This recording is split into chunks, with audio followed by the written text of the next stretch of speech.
చదువుకున్న 1వ కీర్తన నుంచి మనం కొన్ని విషయాలు నేర్చుకోవడానికి ప్రయత్నం చేద్దాం. కీర్తనల గ్రంథం నుండి కొన్ని విషయాలను మనం చూడడానికి ప్రయత్నం చేద్దాం. బైబిల్ గ్రంథం అంతటిలో కూడా కీర్తనల గ్రంథం పెద్ద పుస్తకంగా మనకు కనబడితే పెద్ద అధ్యాయంగా కూడా 119వ కీర్తన మనం చూస్తాం. అలానే చిన్న అధ్యాయం ఏదైతే ఉందో 117వ కీర్తన కూడా మనం చూస్తాం. ఈ యొక్క కీర్తనల గ్రంథంకి ఒక ప్రత్యేకత ఉంది.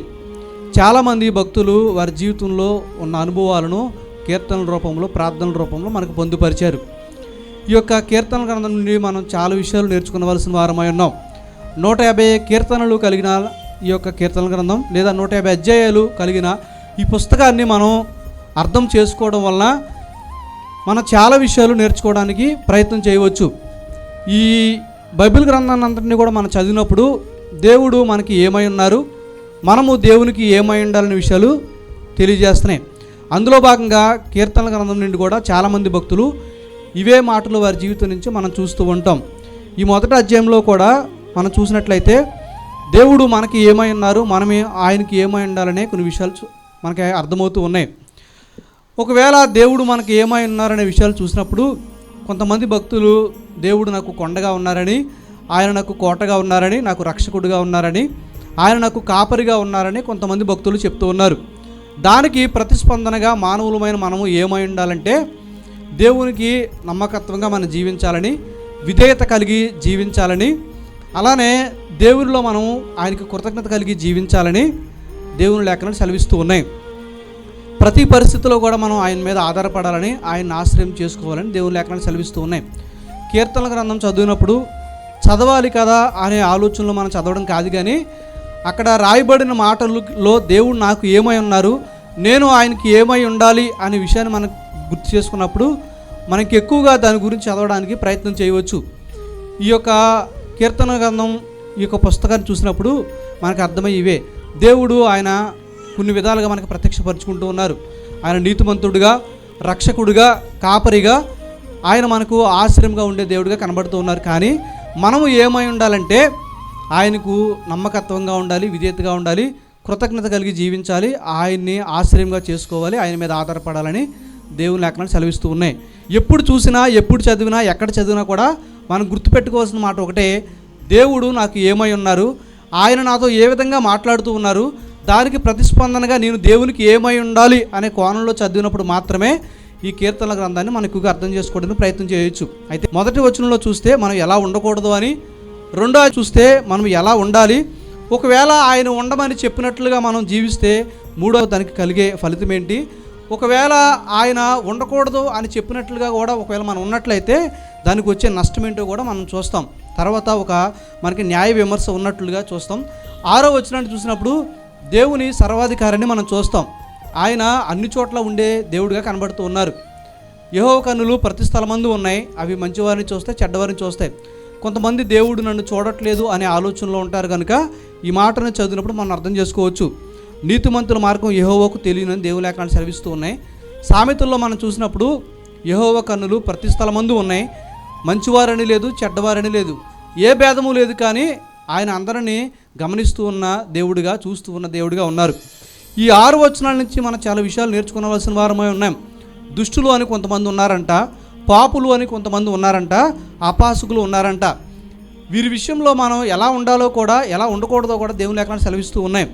వారికి మనం చాలా దూరంగా ఉండాలని, వారున్న ప్రాంతంలో మనం నిలబడకూడదని, నడవకూడదని, కూర్చోకూడదని దేవుని లేఖనాలు సెలవిస్తూ ఉన్నాయి. ఈ కూర్చోవడం గురించి కాదు, కానీ దుష్టుల విషయంలో, అపహాసకుల విషయంలో, పాపుల విషయంలో మన ప్రవర్తన ఎలా ఉండాలి అనే విషయాలను తెలియజేస్తూ ఉన్నాయి. అయితే ఈ మొదటి వచనాన్ని చూసినప్పుడు మనం అలా ఉండకూడదు అని దేవుని లేఖనాలు సెలవిస్తూ ఉన్నాయి. మరి ఎలా ఉండాలో అని మనం చూస్తే ధర్మశాస్త్రమందు ఆనందించేవారముగా, దేవారాత్రము దానిని ధ్యానించేవారముగా ఉండాలని దేవుని లేఖనాలు సెలవిస్తూ ఉన్నాయి. ధర్మశాస్త్రాన్ని ఆనందించుచు దాన్ని ధ్యానించాలంట. అంటే దేవుని లేఖనాలని చదవడం మాత్రమే కాకుండా ఆ మాటలను మనం ఆలోచన చేస్తూ మనము వాటిని ధ్యానించాలి. దేవుని మాటలు మనం చదివినప్పుడు ఈరోజు చదవాలి కాబట్టి చదువుతూ ఉన్నా అనే ఆలోచనలో కాకుండా ఆ మాటలు మనం ఆలోచన చేస్తూ మనం ధ్యానించేవారుగా ఉన్నప్పుడు వాటిలో ఉన్న గొప్ప విషయాలు మనం అర్థం చేసుకుంటాం. అలా జీవించేవారు ఎవరంటే ధన్యులుగా మనకు కనబడుతూ ఉన్నారు. మొదటి వచనంలో ఎలా ఉండకూడదో చెప్తే రెండవ వచనంలో మనం ఎలా ఉండాలో కూడా దేవుని లేఖనాలు సెలవిస్తూ ఉన్నాయి. మూడవ వచనానికి వచ్చేసరికి మనకి ఏమని కనబడుతుందంటే, ఆయన ఉండమని చెప్పినట్లుగా ఉంటే మనకు కలిగేది ఏంటో కూడా మనం చూస్తాం. అతడంట నీటి కాలువన ఎవరైనా నాటబడినదై ఆకు వాడక తన కాలమందు ఫలమిచ్చు చెట్టు వలె నుండును అని దేవుని లేఖనాలు సెలవిస్తూ ఉన్నాయి. దేవుని లేఖనాలను చదువుతూ ఉన్నప్పుడు, దేవుని లేఖనాలను అర్థం చేసుకుంటూ ఉన్నప్పుడు, కాలువ ఎవరైనా నాటబడిన మొక్క ఏ విధంగా ఉంటుందో, చెట్టు ఏ విధంగా ఉంటుందో మనము కూడా ఆ విధంగా ఉంటామని దేవుని లేఖనాలు సెలవిస్తూ ఉన్నాయి. అతడు చేసేది ఏ విధంగా సఫలమవుద్దో మనము ఆ విధంగా ఉండాలని రెండవ వచనాన్ని గుర్తు చేస్తూ, ఏ విధంగా ఉండకూడదో కూడా మనకి మొదటి వచనంలో కనబడుతూ ఉంది. ఒకవేళ మనం మొదటి వచనంలో ఆయన చేయకూడదని మనకు చెప్పినట్లుగా మనం ఒకవేళ ఆయన మాటలను తిరస్కరించి మనం చేస్తే, మనం నాలుగో వచనంలో చూస్తాం, దుష్టులు అలాగ ఉండక గాలి చెదరగొట్టు పొట్టువలే ఉందరు. పొట్టు ఏ విధంగా గాలి వచ్చినప్పుడు చెదిరిపోద్దో మనము కూడా ఆ విధంగా చెదిరిపోతాం. ఎప్పుడంటే దుష్టులతో మనం కలిసిపోయినప్పుడు, పాపం చేస్తూ జీవించినప్పుడు, అపహాసకుల దగ్గరికి మనం వెళ్ళి వారితో ఏకీభవించినప్పుడు మనము కూడా పొట్టువలే, గాలి చెదరగొట్టు పొట్టువలే ఉంటాము దేవుని లేఖలు సెలవిస్తూ ఉన్నాయి. గాలి చెదరగొట్టు పొట్టు అని మాటను జ్ఞాపకం చేసుకున్నప్పుడు యేసుక్రీస్తు ప్రభువారు ఒక ఉపమానాన్ని చెప్పారు. పరలోక రాజ్యం విత్తనాలను విత్తిన ఒక మనిషిని పోలి ఉంది. కొంతమంది శత్రువులు వచ్చి ఆ యొక్క గోధుమల మధ్యలో గురుగులు విత్తినట్లుగా కొంతమంది వచ్చి ఆయన అడుగుతూ ఉన్నారు, ఈ గోధుమల మధ్యలో ఉన్న గురుగులని తీయటం మీకు ఇష్టమా అంటే, లేదు, ఒకవేళ మీరు గురుగులను కూడా తీస్తే గోధుమలు కూడా పోయే అవకాశం ఉంది, వాటిని కూడా పెరగనిద్దాం. కోతకాలం వచ్చేటప్పుడు రెండింటిని కోసి గోధుమలనేమో కొట్టులో వేసి పొట్టునేమో ఆరని అగ్నితో కాల్చివేయదు అని దేవుని లేఖనాలు సెలవిస్తూ ఉన్నాయి. ఎందుకు ఈ మాటలు చెప్పానంటే, పాపం చేసి జీవిస్తూ చనిపోయిన వారు వెళ్ళేది ఆరని అగ్నిలోకి. నీతిమంతులు ఎక్కడ ఉంటారంటే నిత్య జీవంలో, నిత్య రాజ్యంలో, పరలోకంలో మనకు కనబడుతూ ఉంటారు. మొదటి వచనంలో మనం ఆయన ఇలా ఉండకూడదు అని చెప్పిన మాటలను మనం విధేయత చూపకుండా అవిధేయత చూపించి చేస్తే ఈ యొక్క గాలి చెదరగొట్టు పొట్టువలే ఉంటామని దేవుని లేఖనాలు సెలవిస్తూ ఉన్నాయి. ఈ యొక్క 5వ వచనం 6వ వచనాన్ని మనం చూస్తే, కాబట్టి న్యాయ విమర్శలో దుష్టులను, నీతిమంతుల సభలో పాపులు నిలవరని దేవుని లేఖనాలు సెలవిస్తూ ఉన్నాయి. మనము ఎక్కడ నిలవమో కూడా దేవుని లేఖనాలు సెలవిస్తూ ఉన్నాయి. ఒక సందర్భం వచ్చినప్పుడు మనం ఏ స్థాయిలో ఉంటామో కూడా వీటిని బట్టి మనకు తెలియజేస్తూ ఉన్నాయి దేవుని లేఖనాలు. 6వ వచనానికి వచ్చేసరికి, నీతిమంతులు మార్గం యెహోవాకు తెలియను, వారు ఎక్కడికి వెళతారో కూడా దేవుని లేఖనాలు సెలవిస్తూ ఉన్నాయి. దుష్టుల మార్గం ఏమో నాశనానికి నడిపితే నీతిమంతుల మార్గం నిత్య జీవానికి వెళుతూ ఉందని వివిధ వచనాల్లో మనం చూస్తూ ఉంటాం. అంటే పాపులు ఏ విధంగా ఉన్నారు, అపహాసకులు ఏ విధంగా ఉన్నారు, దుష్టులు ఏ విధంగా ఉన్నారు అని దేవుని లేఖనాలు మనకు సెలవిస్తూ ఉన్నాయి. ఎవరు ఈ దుష్టులు అంటే, కీడు మాటలు పలికేవారు, పనికి మాలిన మాటలు పలికేవారని సామెతల్లో సొలొమోను గారు ఈ విధంగా చెప్తూ ఉన్నారు. వారు కూడా మన మధ్యలో ఉన్నవారే. దుష్టులు అంటే వారి పేరు కాదు, కానీ వారు చేస్తున్న, వారు చూపిస్తున్న వారి ప్రవర్తనను బట్టి మనం ఈ విధంగా వారిని చూస్తూ ఉంటాం. ఇక్కడ కూడా నీతిమంతులు కనబడుతూ ఉన్నారు, పాపులు కనబడుతూ ఉన్నారు.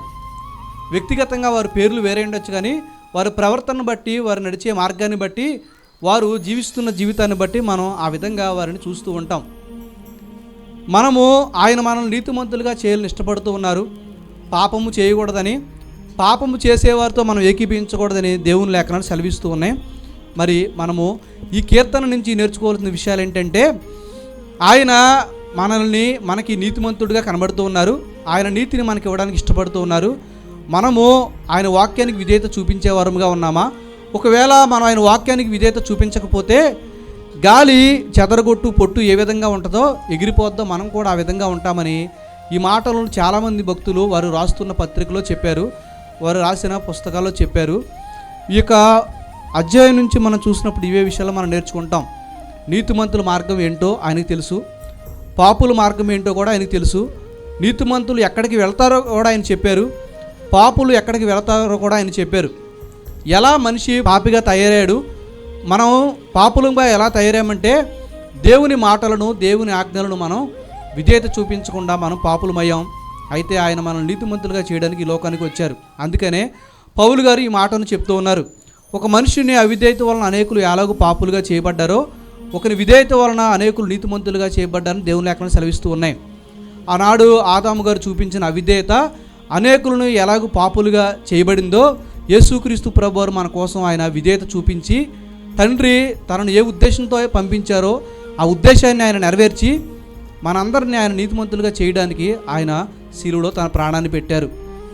కారణం ఏంటంటే మనమందరం పాపులుగా ఉండి నశించిపోయి నిత్య జీవానికి వెళ్లకుండా నిత్య నరకానికి వెళ్ళిపోతూ ఉన్నామనే ఆయన తన ప్రియకుమారుని లోకానికి పంపించారు. ఆ విషయంలో యేసుక్రీస్తు ప్రభువారు విధేయత చూపించి మనందరి కోసం ఆయన తన జీవితాన్ని త్యాగం చేశారు.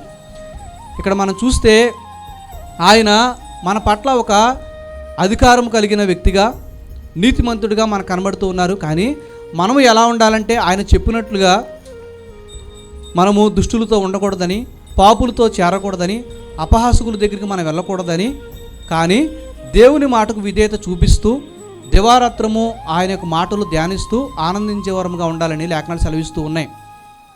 ఏదో పేరుకు మాత్రమే మనం బైబిల్ చదివేవారంగా కాకుండా వాటిలో ఉన్న అర్థాన్ని గ్రహించి ఆలోచన చేసి మనం అర్థం చేసుకున్నప్పుడు, ధ్యానం చేసుకున్నప్పుడు చాలా మంచి విషయాలు మనం నేర్చుకోవడానికి మనం ఆసక్తి చూపాలి. కాబట్టి పాపులమైన మన ఎడల, పాపులంగా జీవిస్తున్న మన ఎడల ఆయన తన ప్రేమను చూపించి ఆయన శిలువలో తన ప్రాణాన్ని పెట్టారు, అనగా ఆయన విధేయత చూపించారు. మనం కూడా ఈ యొక్క కీర్తన పుస్తకం అంతా చదువుతూ ఉన్నప్పుడు దేవునికి మనం ఎలా విధేయత చూపించాలని లేఖనాలు సెలవిస్తూ ఉన్నాయి. ఆయన మాటలను మనం గైకొనాలని, జాగ్రత్తగా ఆయన్ని వెతకాలని, ఆయన మార్గంలో జీవించాలని దేవుని లేఖనాలు సెలవిస్తూ ఉన్నాయి. మనము నమ్మకత్వంగా ఉండాలని ఆయన కోరుతూ ఉన్నారు. నా యొద్ద నివసించినట్లు దేశంలో నమ్మకస్తులైన వారి కొరకు నేను కనిపెట్టుచున్నానని దేవుని లేఖనాలు సెలవిస్తూ ఉన్నాయి. ఆయన మనలో నుంచి నమ్మకత్వాన్ని ఆయన ఆశపడుతూ ఉన్నారు. మన నుంచి ఆయన ఏమి కోరుకుంటూ ఉన్నారని మనం నమ్మకంగా జీవించాలని, అలానే ఆయన మాటలకు విధేయత చూపించాలని ఆయన కోరుతూ ఉన్నారు. కృతజ్ఞత కలిగి జీవించాలని ఆయన కోరుతూ ఉన్నారు. కృతజ్ఞత కలిగి ఆయన ఆవరణలోనికి ప్రవేశించమని దేవుని లేఖనాలు సెలవిస్తూ ఉన్నాయి. దేవుడు దయగలిగిన వాడు, కృప కలిగిన వాడు గనుక ఆయనకు కృతజ్ఞతలు చెల్లించమని లేఖనాలు సెలవిస్తూ ఉన్నాయి. అంత మాత్రమే కాకుండా మనము ఆయనను ఆశ్రయించేవారుగా ఉండాలని లేఖనాలు సెలవిస్తూ ఉన్నాయి. భక్తుడు ఈ విధానంలో దేవుని ఆశ్రయిస్తున్నాడు. నీ శరణుజొచ్చి ఉన్నాను, నన్ను విడిపించు, నన్ను తప్పించు, నన్ను రక్షించు, నీవే నాకు ఆశ్రయంగా ఉన్నావు, నిన్ను ఆశ్రయంగా చేసుకుంటూ ఉన్నానని దావీదు గారు ఒక కీర్తనలో ఈ విధానాలు చెప్తూ ఉన్నారు. ప్రతిసారి కూడా మనం గుర్తు చేసుకోవాల్సిన విషయం ఏంటంటే, ఎన్ని రోజులు మనము, ఎన్ని వారాలు కీర్తనల నుంచి మనం ఏ విషయాన్ని నేర్చుకున్నా, నేను దేవునికి నమ్మకత్వంగా ఉండాలి, రెండవదిగా విధేయత చూపించాలి, అలానే ఆయనకి కృతజ్ఞత కలిగి జీవించాలి, నాలుగవదిగా మనం చూస్తే ఆయనను మనం ఆశ్రయంగా చేసుకోవాలి, ఆయన మీద ఆధారపడాలని ఈ విషయాలు మనం జ్ఞాపకం చేసుకోవాలి. అటువంటి అనుభవంలో మనం ఉన్నప్పుడు ఈ యొక్క కీర్తన గ్రంథంలో ఉన్న ప్రతి అధ్యాయాన్ని కూడా మనము చాలా క్షుణ్ణంగా అర్థం చేసుకోవచ్చు. ఆయన ఎలా ఉండకూడదో చెప్పారు, ఎలా ఉండాలో చెప్పారు. ఉండకూడదు అని చెప్పిన దానికి మనము విధేయత చూపించకుండా ఒకవేళ అలా చేస్తే దానికి నష్టాన్ని ఏంటో కూడా చూపించారు. ఆయన చెప్పినట్లుగా చేస్తే దానికి వచ్చే ఫలితాన్ని కూడా చూపించారు. మనం ఏ స్థాయిలో ఉన్నామో కూడా ఆయన వాక్యాన్ని బట్టి చెప్పేస్తూ ఉన్నారు. మనము చనిపోతే ఎక్కడికి వెళ్తామని కూడా దేవుని లేఖనాలు సెలవిస్తూ ఉన్నాయి. కాబట్టి వీటిని బట్టి దేవుడు మనకి ఆయన ఏమని ప్రత్యక్షపరుచుకుంటూ ఉన్నారు, మనము ఆయనకి ఏ విధంగా ఉండాలో కూడా మనం కొన్ని విషయాలు చూసాం కదా. ఆ విధంగా మనం ఉన్నామో లేదో పరిశీలన చేసుకొని, ఆ విధంగా ఒకవేళ మనం లేకపోయినట్లయితే అలా ఉండడానికి ప్రయత్నం చేయాలి. చదివామనే ఆలోచనలో ఉండకుండా చదివిన దానిని అర్థము చేసుకుని మనము ఆచరించినప్పుడు, అన్వయించుకున్నప్పుడు మాత్రమే దానికి ఒక అర్థం ఉంది, ఒక పరమార్థం ఉంది. అటువంటి పరిస్థితిలో మనం ఉన్నప్పుడే కొన్ని విషయాలు నేర్చుకోవడానికి ప్రయత్నం చేస్తాం. లేదా ఏ విషయం చెప్పినా అర్థము కానప్పుడు, అర్థం చేసుకోలేనప్పుడు, ఆలోచించినప్పుడు ఏ విషయం చెప్పినా అర్థం కాదు. ఆలోచించే అనుభవంలోనికి మనం రావాలి, అర్థం చేసుకునే అనుభవంలోకి రావాలి. అదే కదా ఆయన 2వ వచనంలో చెప్తూ ఉన్నారు. ఆయన ధర్మశాస్త్రాన్ని ఆనందించాలంట, దివారాత్రము దానిని ధ్యానించాలంట, అప్పుడు మన ధన్యులు మన లేఖనాలు సెలవిస్తూ ఉన్నాయి. అటువంటి పరిస్థితిలో మనం ఉందాం.